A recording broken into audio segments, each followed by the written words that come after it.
Hi, these comments are for LF. This is Michael from BetterTOEFLScores.com, and I'm going to listen to an integrated speaking practice test that you sent me.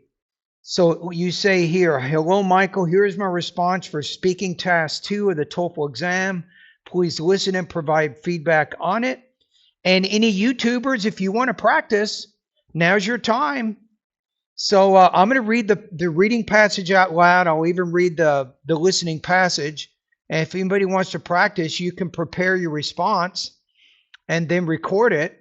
And you're going to hear my student's response, and you can compare your recording to his. And in a minute, you're going to see the grade that I give him out of 30 points. Okay, so here is the announcement. This is Monroe University plagiarism policy. Plagiarism is considered intellectually dishonest, will not be tolerated at Monroe University. Plagiarism is defined as the offering of the words or ideas of others as your own. It may be a single sentence, whole paragraphs, or an entire paper, whether from the internet, website, a book, a journal, or papers written by other students. Also forbidden is submission of your own research papers as original work in more than one course without the written permission of both professors. The Monroe University policy for dealing with instances of plagiarism is as follows. A warning will be given to first-year students. B, a reduction in grades will be given to second-year students. C, a failure for the course would be given to upperclassmen, third and fourth year students, and for honor students. Faculty members will use anti-plagiarism software to assist in detecting plagiarism. Okay, now let's take a look at the audio script. So basically the reading passage includes a policy. It includes a definition of plagiarism and then a policy to deal with it. Okay, and then the students are discussing this policy. So student A says, so it looks like they're serious about stopping plagiarism. I've gotten a copy of this in every class. Student B, yeah, well, in general, I don't have any argument with the policy. I'm just glad they're finally making this policy, making it a little more public, passing it out in every class. If I had known about this policy a couple years ago, I wouldn't have gotten in trouble. Student A says, wait a minute, you got in trouble for plagiarism?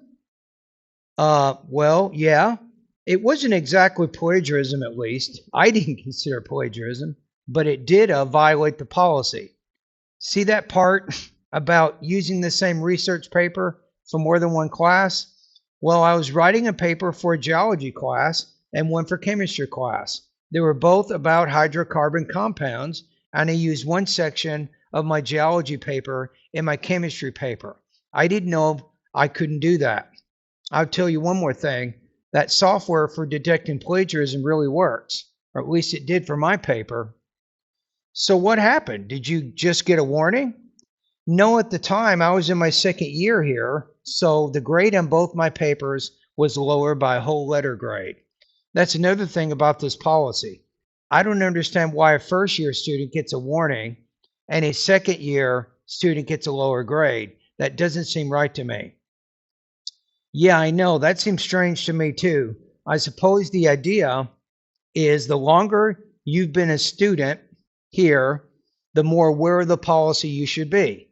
I guess you should be glad that it didn't happen when you're an upperclassman, or you would have failed both courses. And then here's a question. The man expresses his opinion of the policy. State his opinion and explain the reasons he gives for having that opinion. All right.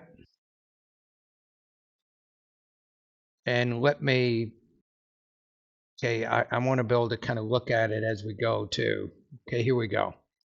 The reading passage is a notice from the university about their plagiarism policy, and the notice defines plagiarism.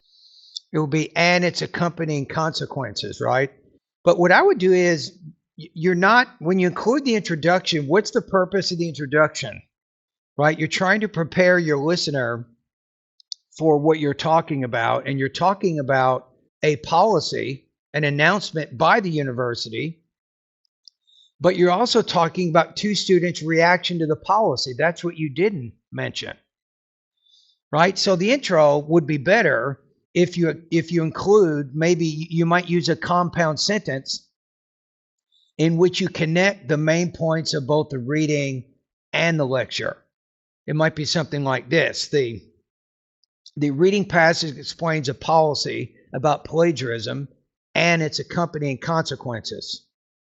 And in the listening passage, two students react to this new policy, right? It doesn't take very long to do what I just did, but what I did is I framed both parts. I framed the part in which I talk about the reading passage. I framed the part in which I talk about the listening Them passage. as offering words or ideas as yours, when in fact it's not. And the notice describes three punishments for students according to the year of study, and also mentions anti-plagiarism software that will be used by university to catch the students who commits plagiarism. All right. So you didn't go into detail about A, B, and C consequences. I think that's okay.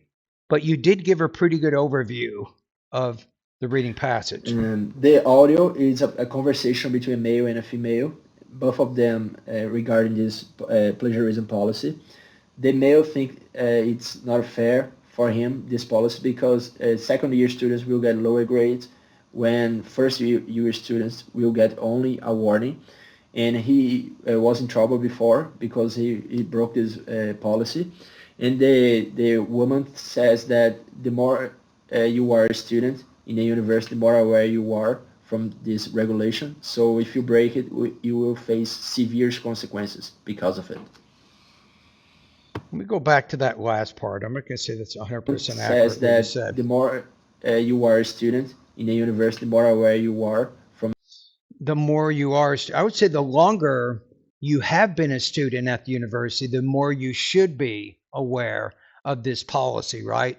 Therefore, upper division students will have more severe consequences regarding plagiarism than lower division students. So I would say something like that. This regulation. So if you break it, you will face severe consequences because of it.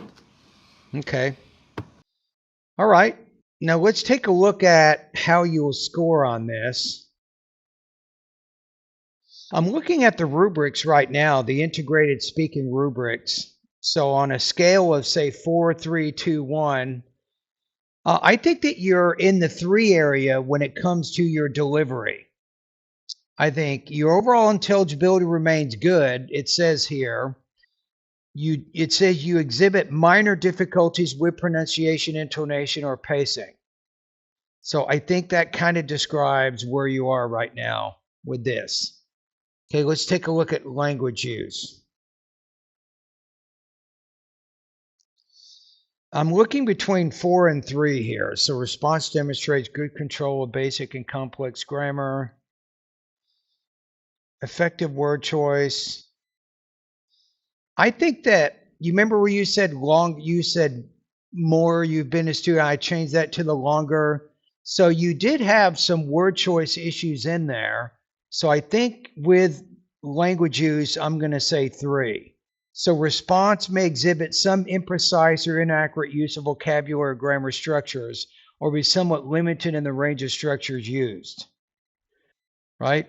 So that's what I'm going to say there. Topic development. The response presents a clear progression of ideas and conveys the relevant information required by the task. However, let's look at 3. The response is sustained, conveys relevant information. However, it exhibits some incompleteness, inaccuracy, lack of specificity. I'm going to go more in that area. So I think the delivery, language use, and topic development, you're probably in the 3 area there. So I'm going to give you a score here of about 23 points out of 30. All right. So with the language use, you can improve what I call your syntactic variety a little bit. If you go over to my blog at Better TOEFL Scores, over here actually, I think if you go to my blog and type in the keywords TOEFL sentence variety, right? And then I think this is probably a good one. TOEFL sentence variety practice. I'd like you to do some practice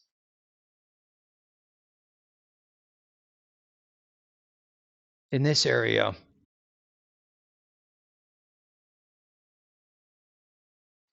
How do I even get there? Okay, here we go, right here. So TOEFL sentence variety practice.